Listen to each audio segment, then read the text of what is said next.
주님께서 여러분과 함께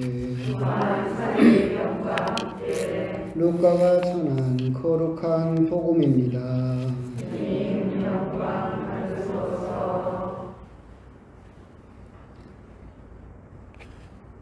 모세의 율법에 따라 정결례를 거행할 날이 되자 예수님의 부모는 아기를 예루살렘으로 데리고 올라가 주님께 바쳤다. 주님의 율법에 태를 열고 나온 사내 아이는 모두 주님께 봉헌해야 한다고 기록된 대로 한 것이다. 그들은 또한 주님의 율법에서 산비둘기 한 쌍이나 어린 집비둘기 2마리를 바치라고 명령한 대로 제물을 바쳤다. 그런데 예루살렘에 시메온이라는 사람이 있었다. 이 사람은 의롭고 독실하며 이스라엘이 위로를 받을 때를 기다리는 이였는데 성령께서 그 위에 머물러 계셨다. 성령께서는 그에게 주님의 그리스도를 뵙기 전에는 죽지 않으리라고 알려주셨다. 그가 성령에 이끌려 성전으로 들어갔다. 그리고 아기에 관한 율법의 관례를 준수하려고 부모가 아기 예수님을 데리고 들어오자 그는 아기를 2팔에 받아 안고 이렇게 하느님을 찬미하였다. 주님, 이제야 말씀하신 대로 당신 종을 평화로이 떠나게 해주셨습니다. 제 눈이 당신의 구원을 본 것입니다. 이는 당신께서 모든 민족들 앞에서 마련하신 것으로 다른 민족들에게는 계시의 빛이며 당신 백성 이스라엘에게는 영광입니다. 주님의 말씀입니다. 그리스도님 찬양합니다.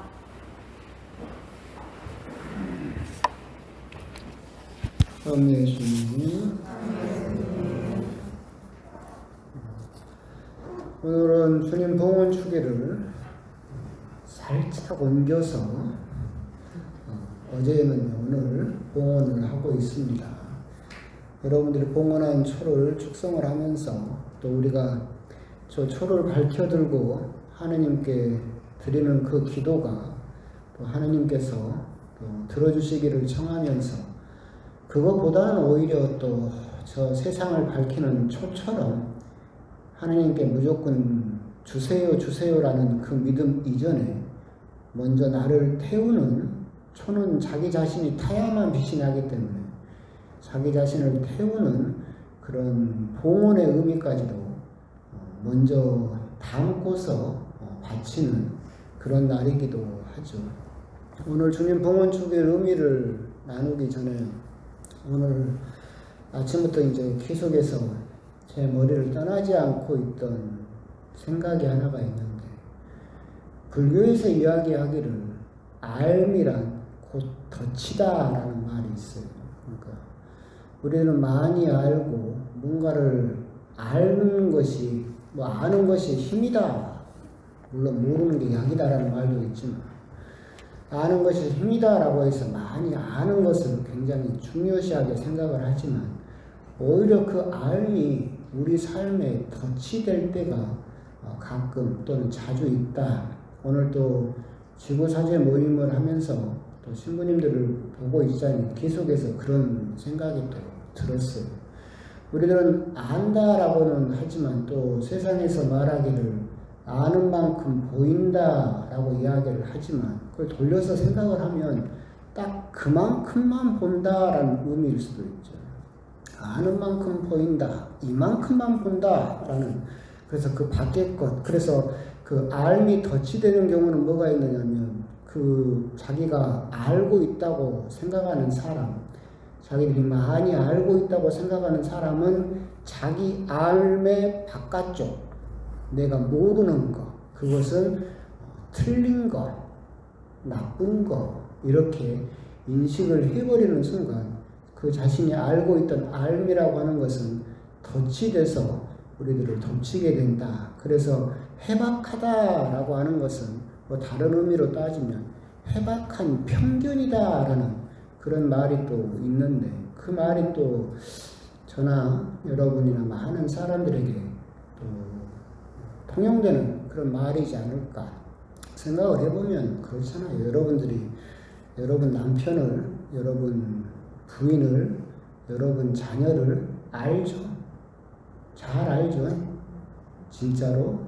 그 알미 덧치된다라고 해요. 내가 아는 이만큼만 아는 거.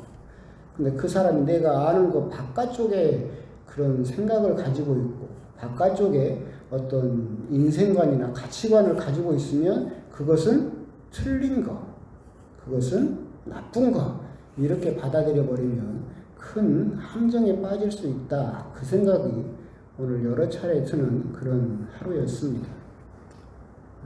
분위기가 착착 가라앉으니까 계속 가라앉읍시다. 피정한다고 생각하면 되지. 오늘은 주님 봉헌 축일이죠. 정확하게는 어제긴 하지만 성탄 후 40일이 딱 지난 날입니다.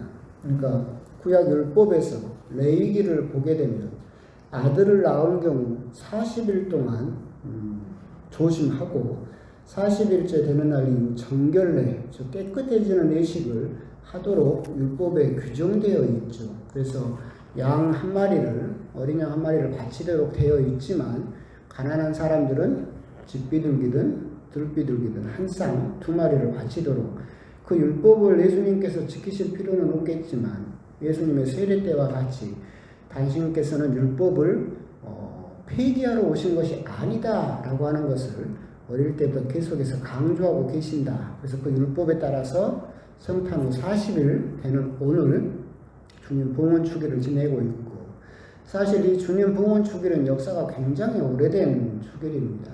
그러니까 초세기 300년경 4세기경부터 이미 예루살렘의 신자들이 모여서 손에 초를 밝혀들고 빛으로 오신 예수님을 또 찬양하는 그런 축일을 일찍부터 지냈다는 기록이 남아있고 초세기 기록에는 그 축일을 우리 신자들은 만남의 축일이라고 불렀다라고 되어 있습니다. 그러니까 초를 켜고 우리가 빛으로 오신 예수님을 시메온처럼 만나게 되었다라고 하는 것을 기억하고 있고 그 축일이 이제 시간이 지나면서 그러면 우리가 그 만남의 의미를 되살리는 의미로서 우리들이 봉헌하는 초도 함께 축성을 해서 우리가 기도할 때 빛으로 오신 예수님을 함께 기억하자라고 하는 것이 지금의 봉헌 축일의 모습이 되었다라고 그렇게 생각을 하시면 되겠습니다. 오늘 복음을 나누기 전에 오늘 봉헌 축일을 지내면서 우리는 봉헌의 의미에 대해서 이제 다 아시는 내용이지만 한번 생각을 해보셨으면 좋겠습니다. 봉헌이 뭡니까? 간단한 거죠. 다 알면서 왜 대답을 안 해요? 봉헌 뭐예요? 드려버리는 거예요. 하느님께 드려버리는 거예요. 예수님께서 예루살렘 입성하실 때 주님께서 쓰시겠답니다 라고 말을 해라 라고 하셨던 것처럼 하느님께서 쓰시겠답니다 라고 하니까 하느님께 드려버리는 것. 그것이 봉헌이죠. 근데 우리들은 봉헌을 의미를 생각을 하면서 우리가 착각하는 것 중에 하나가 봉헌과 맡겨둔 것은 차이가 있죠. 봉헌은 뭐예요? 드려버렸어요. 맡겨둔 건 뭐예요? 주긴 줬는데 주인은 아직 누구예요? 나예요. 봉헌은 이제 주인이 누구예요? 하나님이에요. 소유권이 옮겨가 버렸지. 맡겨둔 건 주긴 줬어. 근데 내 거야. 그런 것들을 우리가 구분할 필요가 있어요. 그 말씀드렸는데 옛날에 어느 본당에 있을 때 그때 신자분들이 그때는 지금보다 까칠해 한 1000배 정도 됐어요. 제가 엄청 까칠했어요. 근데 이제 그 신자분들이 이제 그러니까 저하고 친해지고 싶어가지고 어떤 단체에서 저한테 코트를 사줬어요. 비싼 걸 사줬더라고. 나한테 백화점 가져가더라고. 내가 거기 왜 가냐고 그랬더니 당신들이 가가지고 사이즈를 짐작해가지고 저한테 이제 옷을 그 비싼 옷을 사줬어요. 커. 그랬는데 이제 동기 신부가 놀러 왔어요. 너 한번 입어봐라. 그랬더니 맞아. 너 입고 가라. 하고 줘버렸어. 근데 그 옷을 사주는 그 단체에서 나만 보면 뭐라게요? 왜 안 입고 다니냐고. 생각고 비싼 옷 사줬는데 왜 안 입고 다니냐고. 나 준 거 맞아요? 나를 줬으면 그죠? 내가 그걸 누구를 주든 설마 그럴 리는 없겠지만 그걸 걸레로 쓰든 누구 맘이에요? 내 마음이에요. 근데 그 단체는 옷을 나를 사줬음에도 불구하고 아직도 소유권은 누구한테 있는 거예요? 나한테 있는 거야. 왜 안 입냐고. 우리는 봉헌을 하면서도 그러는 경우가 참 많이 있어. 심지어 또 어떤 경우도 많이 있냐면 그 아들, 딸을 하느님께 봉헌했어요. 그럼 봉헌했어. 그러면 쓰는 건 누가 쓰는 거예요? 하느님이 알아서 쓰는 거지. 근데 하느님이 내 아들을 시골로 발령을 내버리고 하느님이 내 딸을 아주 힘든 데로 보냈어. 그럼 어떻게 해요? 하느님한테 그럴 수 있냐고 막 그거 봉헌이에요? 맡겨둔 거예요? 맡겨둔 거예요. 우리는 봉헌하고 맡겨둔 것을 착각하는 경우가 참 많이 있어. 봉헌을 해버렸어. 그럼 소유권은 이제 누구 거예요? 하느님 거예요. 그러면 하느님이 어디다 쓰든지 누구 마음이에요? 하느님 마음. 우리들은 그거 구분해야죠. 근데 이런 것이 그렇게 거창한 것에만 있는 것이 아니라 우리가 하느님께 봉헌했을 때, 하느님께 드렸을 때 하느님이 제일 기뻐하시는 것이 뭐라겠어요? 생명이에요. 생명. 우리들의 생명을 하느님께 드리면 하느님은 그걸 가장 값어치 있게 여기고 가장 기뻐하세요. 그렇기 때문에 순교자들이 바로 성인이라고 우리가 추앙하고 하느님께서도 기뻐하시는 이유가 그거죠. 근데 지금 우리가 순교할 수 있어요? 없어요. 우리나라에서는 하느님 믿는다고 성당 간다고 누가 잡아가는 사람 없죠.